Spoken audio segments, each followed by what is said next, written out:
La boîte du TC421 Wi-Fi contient une notice en anglais.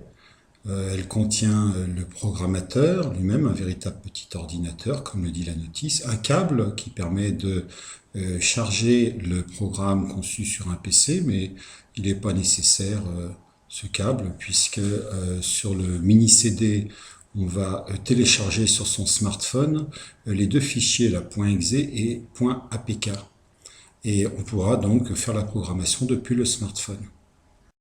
Le programmateur porte en façade 4 boutons, poussoir, menu, enter, up, down.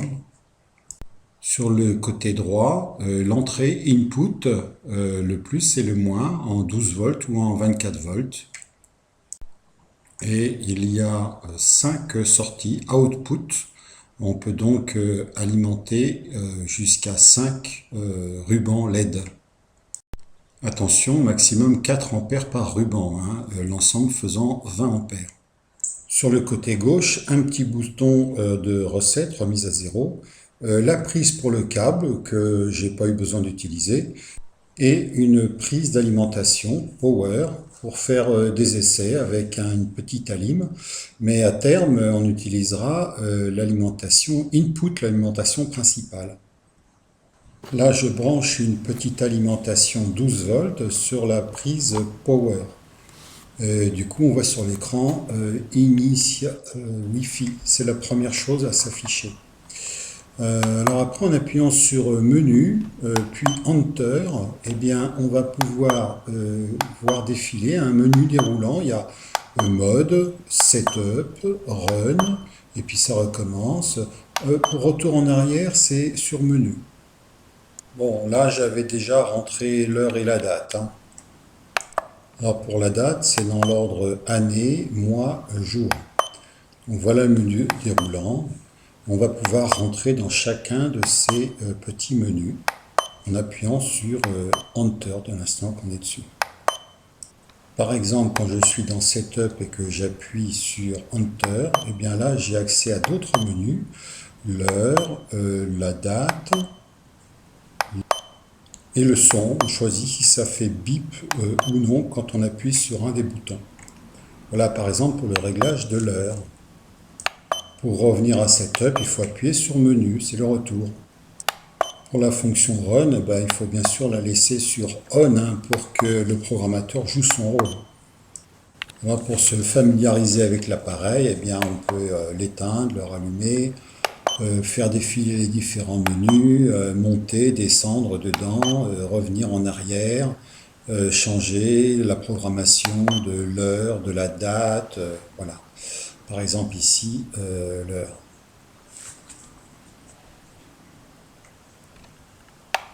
La notice montre bien comment brancher l'alimentation principale. Il n'y aura plus besoin de passer par Power, mais uniquement par Input. Il faut choisir soit l'un soit l'autre. Ça dépend de la puissance dont on a besoin. Alors moi, comme j'alimente combien 3 rubans, maximum 3 ampères, j'ai vu large, j'ai pris une alimentation étanche de 12 ampères et demi, soit 150 watts. Alors il y a deux sorties, 12 volts, il y en a une que je vais condamner avec un domino, et puis l'autre que je vais pouvoir utiliser. Alors il y a voilà l'input en 220 volts, et voilà l'output.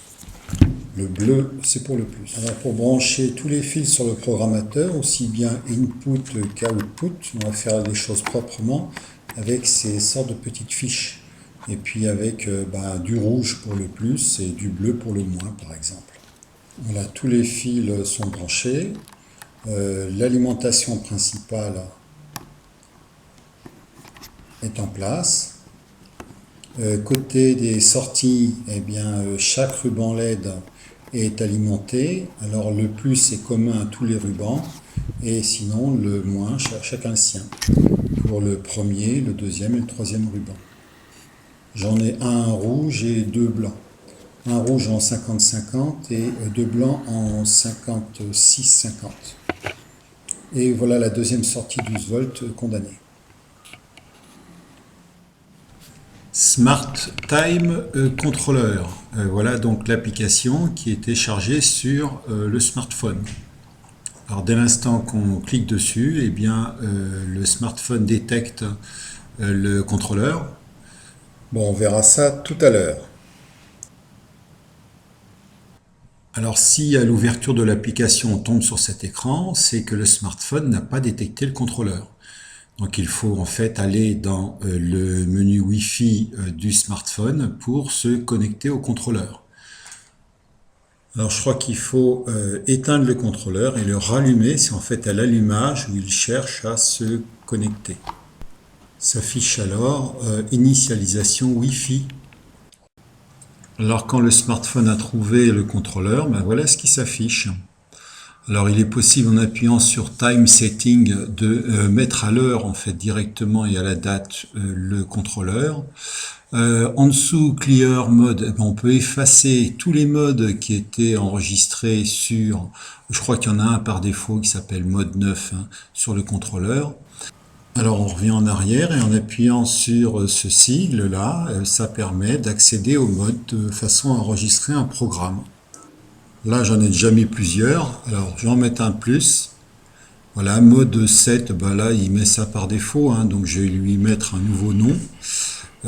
Pour ça, il y a un clavier qui apparaît dès l'instant qu'on fait OK. Je lui mets n'importe quoi là. Voilà. OK. Voilà le nouveau nom. Alors, après, on va pouvoir choisir demi-heure par demi-heure en commençant par minuit. L'intensité que l'on envoie dans différentes rampes LED. Alors là, je mets un peu n'importe quoi, mais c'est pas à minuit que je vais allumer mon aquarium, bien sûr. Et il est possible de voir ce que ça donne. Là, ça va faire un défilement en accéléré. Alors les barres LED font un drôle d'effet là sur la caméra. Alors voilà ce que ça donne sur l'aquarium, en accéléré bien sûr. Et le programme sinon se déroule sur 6-7 heures. Et ça s'éteint vers la fin avec un peu plus de rouge que de blanc. Il y en a peut-être trop d'ailleurs. Alors en cliquant sur le signe plus, on peut créer donc autant de programmes nouveaux qu'on veut. Changer leur nom bien sûr. Alors quand on s'est bien défoulé, ce que j'ai choisi c'est de supprimer en fait tous les programmes sauf celui que je retiens. Alors pour le supprimer, on le sélectionne et puis on fait Delete. Il demande si on est sûr, oui, c'est instantané. Et puis comme ça je retire tous ceux que je veux pas garder. Et le dernier que je garde, c'est celui-là que je vais télécharger en appuyant sur la flèche en haut à droite ici. Et c'est ce programme-là qui va être téléchargé donc dans le boîtier TC421 relié au bar LED. Ça y est, c'est en cours. Ça tourne, ça tourne, ça tourne. Quand il a terminé, on entend bip bip. L'aquarium est à 5 mètres de là. C'est terminé. On peut refermer l'application. Alors quand on ouvre l'application, on tombe sur le boîtier TC421 si en effet le smartphone est connecté sur lui.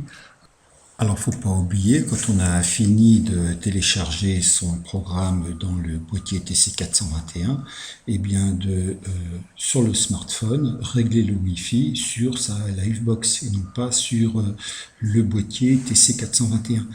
Son Wi-Fi est dénommé par Smart avec un nombre à 6 chiffres.